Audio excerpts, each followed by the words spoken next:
Moving on, the National Assembly Deputy Majority Leader Owen Baya said that the government remains committed to lowering the high cost of living that has adversely affected the lives of Kenyans, despite the high taxation that has pushed up the cost of basic commodities. Speaking during the launching of the study report on experiences from MSMEs and informal traders from Nairobi City County, Baya has called on government officials to avoid unnecessary spending that has resulted in wastage of the taxpayers' money. Here's our very own Grace Ahati with the details.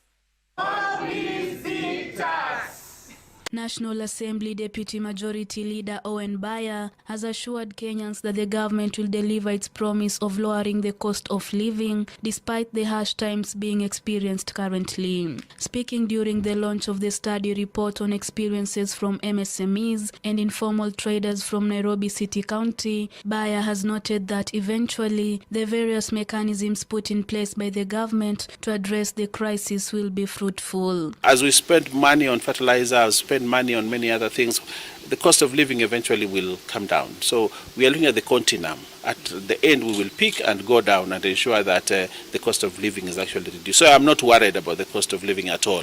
We are putting mechanisms in place to ensure that eventually Kenyans realize what we promised them as Kenya Kwanza, and we will get there. Baya has at the same time called upon the government to urgently address the issue of accountability and making good use of the taxes being collected to improve service delivery to the Kenyans. Watu hawajibike katika matumizi ya ushuru ambao wanachukua kutoka kwa wananchi. Wananchi wanafanya bidii, wanatoa pesa zao kwa serikali kupitia kwa ushuru, lakini wale ambao wamepewa majukumu ya kuhakikisha kwamba huu ushuru unatumika vizuri kusaidia wananchi, wanabwaga wananchi.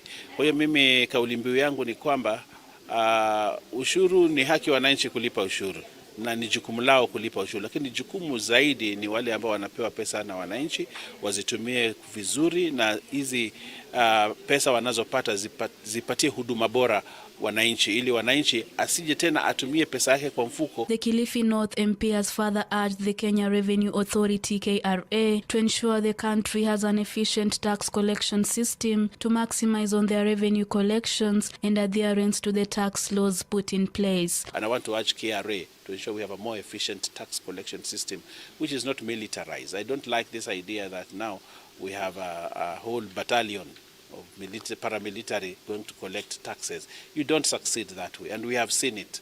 We have seen that in countries where people don't have a choice, they don't enjoy paying taxes, they will not give you taxes. On her part, the Institute for Social Accountability TISA National Coordinator Diana Gishengo has exuded confidence that the government will be able to address the various issues surrounding the country's economy, taxation, as well as its public finance and debt management. We believe that government is open to listening and making the necessary reforms within this particular crisis of the economy and taxation, and the injustice being meted both on the informal sector and the formal sector is an opportunity for genuine reforms about how we work on our public finance management, not just the taxation, but also the debt, the institutions that are there. According to the study, there is a need to make tax laws simpler to improve compliance, reduce the cost of compliance, and enhance tax justice for MSMEs, youth,